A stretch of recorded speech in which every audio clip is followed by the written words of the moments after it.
Good morning. I'm Peter Barcelona. I serve as the director of We Feed Woodbridge. We are a network of 10 food pantries here in Woodbridge. We're here this morning at St. James Food Pantry in Woodbridge to have a ribbon cutting. This pantry has been converted to a client choice pantry, which allows our guests to come in and traditionally shop like you would shop at a traditional supermarket. I'm here with Mayor John McCormick, Assembly Speaker Craig Conklin,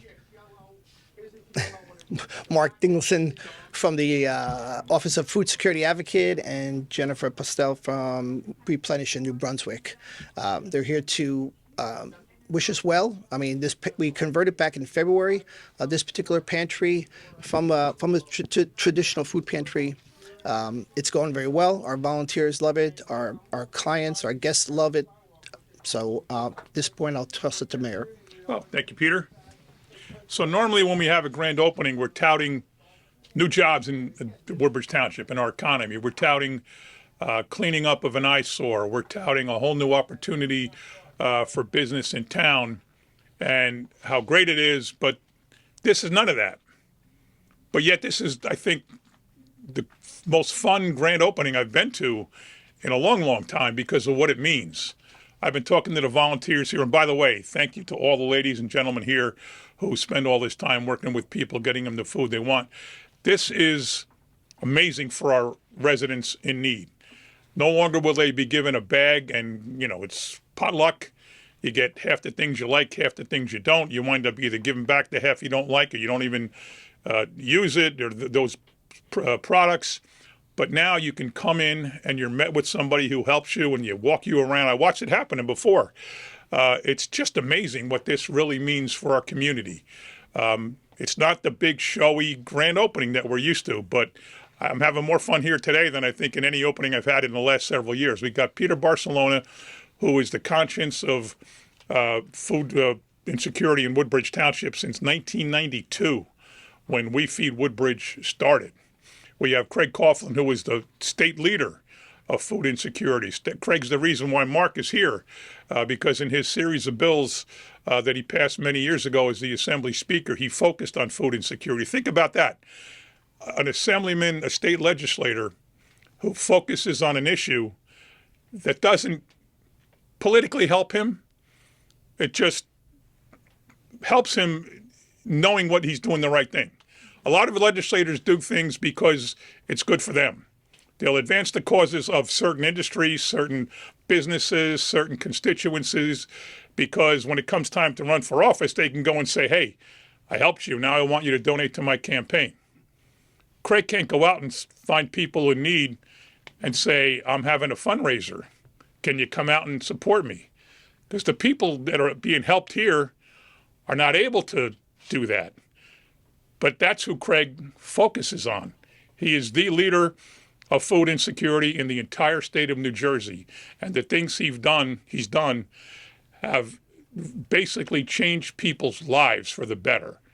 I don't know how many legislators can say that. They want to say that. Craig can say that. And I've known Mark, we've appeared together for a few of these, we talked about it before, a few of these sessions, a few of these press conferences. A terrific advocate. Jennifer, on the county level, terrific advocate for this whole cause. I want to thank Father Tom Naduvilladatu, the pastor of St. James. You have here, sir, an amazing resource for Woodbridge Township. These ladies here are just tremendous. The time they give of themselves to come out. It's so cool being here right now to talk about this. I just can't imagine. It's a little mini mart. It's bigger than some mini marts. It's a Maxi Mart. And people can come in here and with dignity, walk around with somebody. Here's the meats, here's the fruits, here's the canned goods. It's wonderful. It's absolutely wonderful. I'll hold off on presenting the proclamation till later, but I just want to thank Mark, Jennifer, Craig, Peter, Father Tom, all the people here who have made this happen. I think it's amazing. And we're thrilled to be here, and thanks everybody for helping. Thanks, Mark. Thanks, Jennifer. Thanks, Peter. Who's next?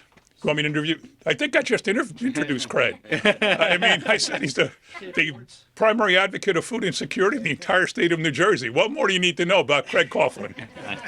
Thank you, Mayor. That's an incredibly kind introduction. I hope I'm worthy of all of that great praise. Thanks, everybody, for watching, and to everybody who's here. Thanks to everybody who makes this place run. Let's start with Peter, who is a true leader in the community and making sure that the fight against food insecurity is real and progress is made. He is, as the mayor kindly pointed out, I've made the cornerstone of my speakership being the fight against food insecurity. And I have a little ad hoc committee that gets together from people from around the state, and Peter is one of the real leaders in that. Jennifer, the work that you got, which was acknowledged by the county just yesterday, thank you for that.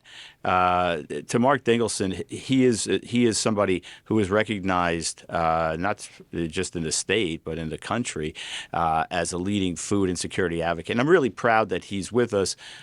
He's a great guy and he does a great job. You know, his goal is to bring everybody together so we're all singing off the same song sheet, so we're all moving in the same direction and making sure that we're doing things that really get food to people who need it.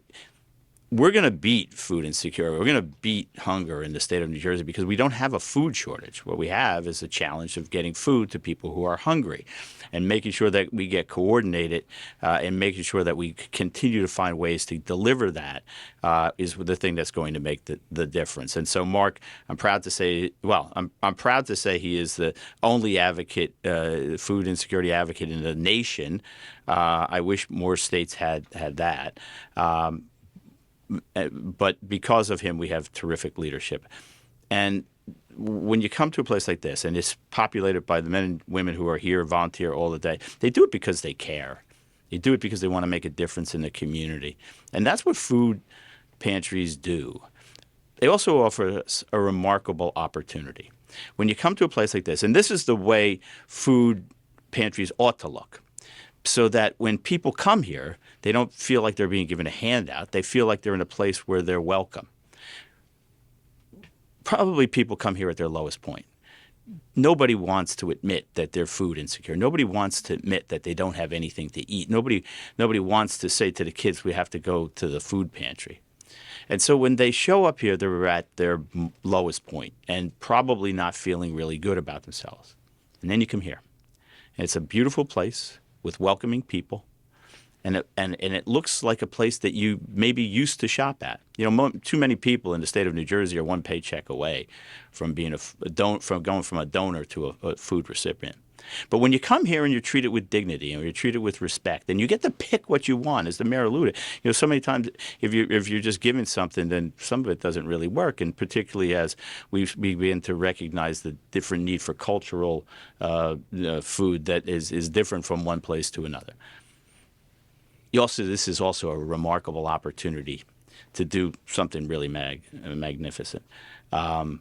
When you reach somebody at their lowest point, and you offer them dignity and respect, they begin to trust you. And it offers us the opportunity to take the next step in what I think is a remarkable line.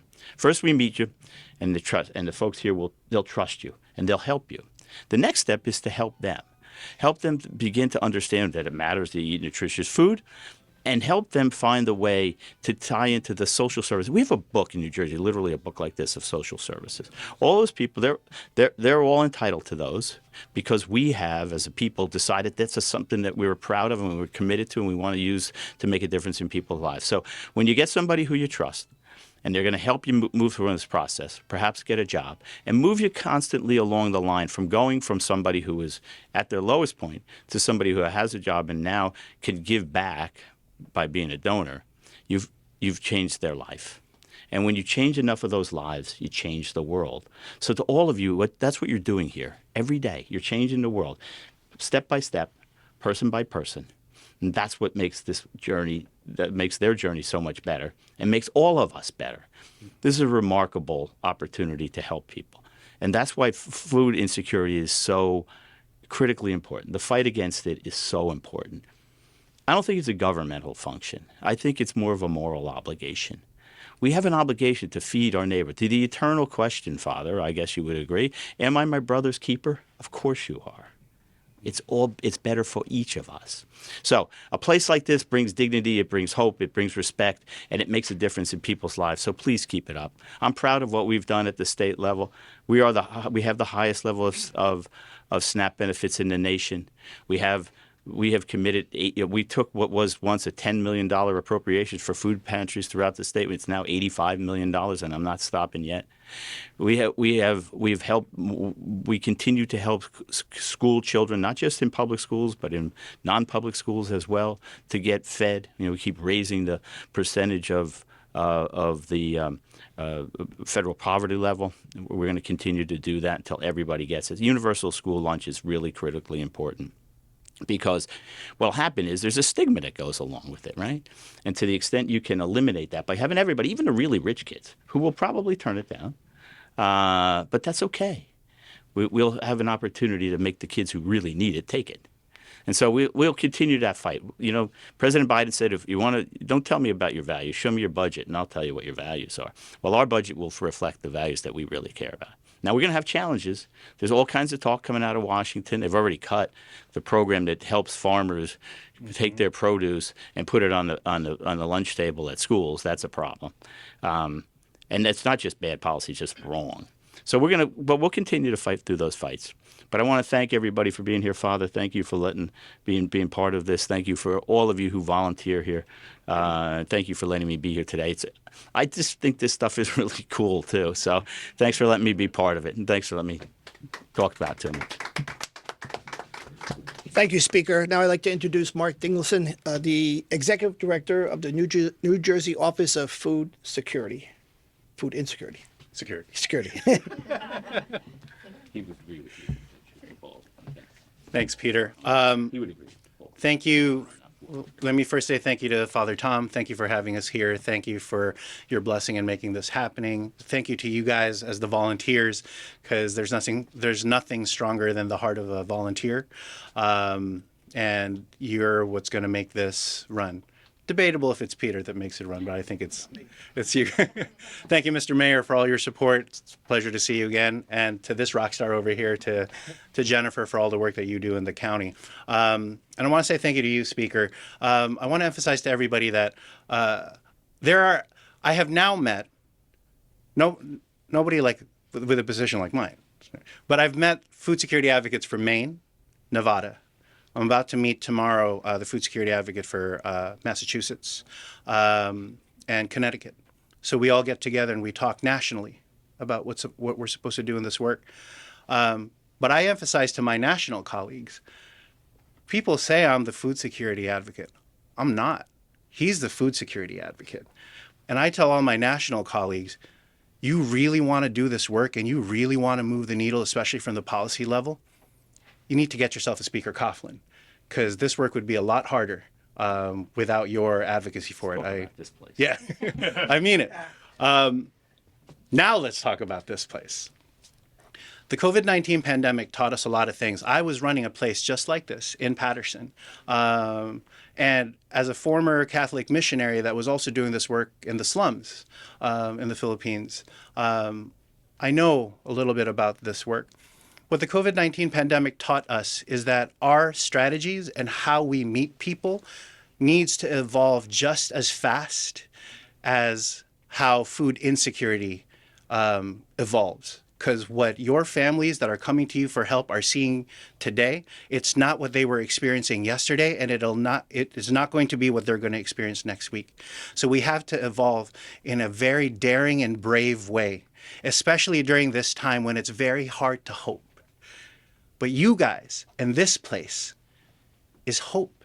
This is what hope looks like. To me, what this place is a statement that we will dare to be better and to do better. Because the four of us were here 12 months ago walking around what this place used to look like, Speaker.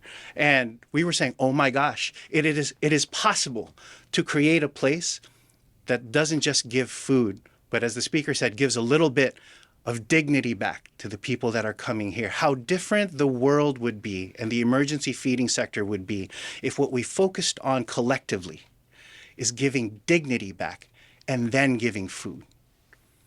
This place and this choice pantry, which is one of the most forward-thinking ways that we can combat food insecurity. You really want to move the needle? Let's focus on dignity. Let's focus on outcomes. Let's focus on meeting people where they're at and focus on today I see you. Today I hear you. Today I know you're in need. How can I help you? This place is a statement of hope, Pete. That's what you guys have done, and you're going to need to continue to do it. And I'll be here to support you. Jennifer will be here to support you. Dr. Jenny will be here to support you. And I'm pretty sure the mayor and the speaker will be here to support you guys as well. I'm so honored to be here. You had big, crazy dreams 12 months ago, and we were walking in the basement. It was so dusty. And it wasn't that dusty. It was all right. It was all right. But look at what you guys have done. It is awesome. It is amazing, and it is hopeful. So thank you, Pete. Thanks, Mark. Thank you, my good friend Mark. Jennifer, from Replenish, this pantry takes from Replenish every week. We bring fresh produce from Replenish at the county warehouse, and it keeps this pantry in an operational. It keeps us operational actually week to week with the additional food, in addition to the help that we get from the mayor and the administration from the speaker. So, Jen, would you like to say a few words? Sure. Thank you so much for inviting me to take part in this today. I'm so pleased to be here and see what you've created for the residents here in Woodbridge. Thank you, Mayor, for your support all the time of all the pantries in Woodbridge.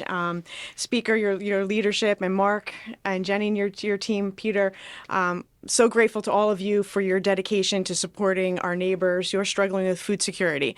Under the leadership of Mark, at the county level, we are doing everything we can to support this food pantry and all the pantries across Middlesex County in making changes just like this to improve the access and the level of dignity that we're providing to our residents, removing stigma around accepting help and getting the food resources that everyone's in need of and entitled to.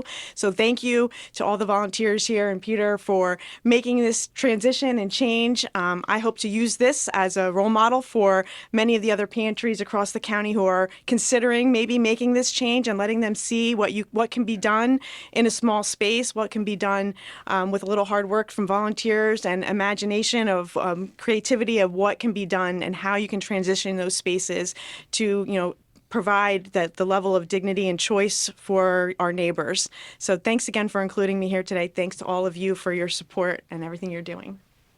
Thank you, Jennifer. I'd like to introduce our pastor, Father Tom, who graciously supports us here at St. James. Thank you all for helping us help other people, especially the needy here in our town. And I also wanted to thank all those who contribute to our food pantry in many different ways. Do not stop. All right, keep on doing it. Especially those people, those parishioners, those who bring groceries as they come to church. Do not stop it. Please keep on doing it. And also, increase or create that mind of generosity, giving and sharing in our younger generation. We do that with our CCD students, our school students. We also approach the schools in our township. Keep on doing it because we need to help each other with the kindness and generosity. And I really thank all the local government and the state government supporting us, support our people who are in need of food and other items of their life. So please, what I wanted to say to all you listen or you watch, please do not stop. Keep on bringing your help to St. James so that we can help other people as we have been doing it. This is a new thing. We have been trying it from last two months, am I right? Mm-hmm. So which is going very efficiently. So previously we have been giving them bags as they comes, and our shelves go empty very fast because we are trying to help them. Most of the time, the people come here and receive most of those things that they they don't really need.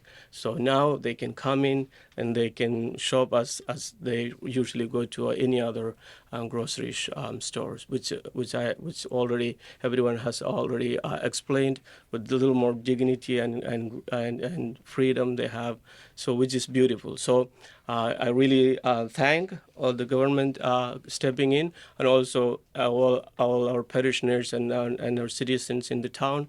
Please keep on helping us. It is a good endeavor. Thank you all. Thanks.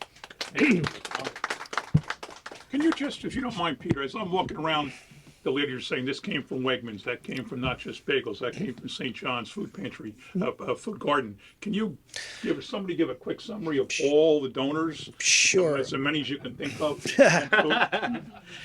I even know it's important problem. for people Absolutely. to get recognized and for others to know that they can do the same Right. thing. As you know, 2 years ago, we started Restaurant to the Rescue, which is a program in Woodbridge. We probably partner with roughly about 15 restaurants and bakeries and other entities. And so what we do is we pick up not just bagels, we pick up 4 times a week.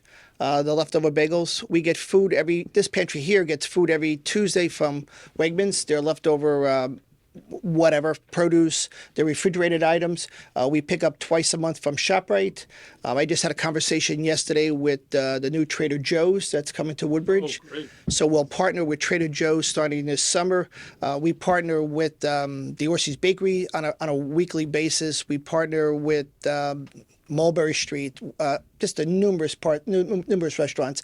We had at Acacia Center last weekend, we had a magic show for the middle school kids. There was leftover food, so I went there on Sunday. We packaged the food. It was brought here. It's on Tuesday. The food is out. So that's our program, restaurant to the rescue. But we also, like I said, we partner with Wegmans, with Stop and Shop, with Panera Bread. This is numerous. St. John. We have 4 community gardens that they're starting to plant in the next couple of weeks. So St. John Vianney Community Garden, we get here on a weekly basis from the growing season, from late May to like early September.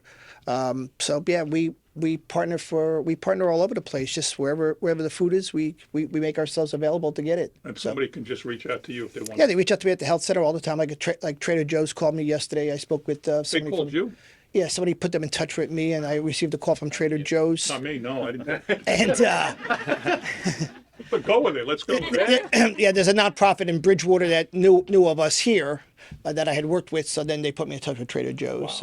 Wow. So we're continually our feelers are out all over the place, constantly reaching out to whoever. So, but if it wasn't for the mayor and his administration, if it wasn't for the county and county administration, the state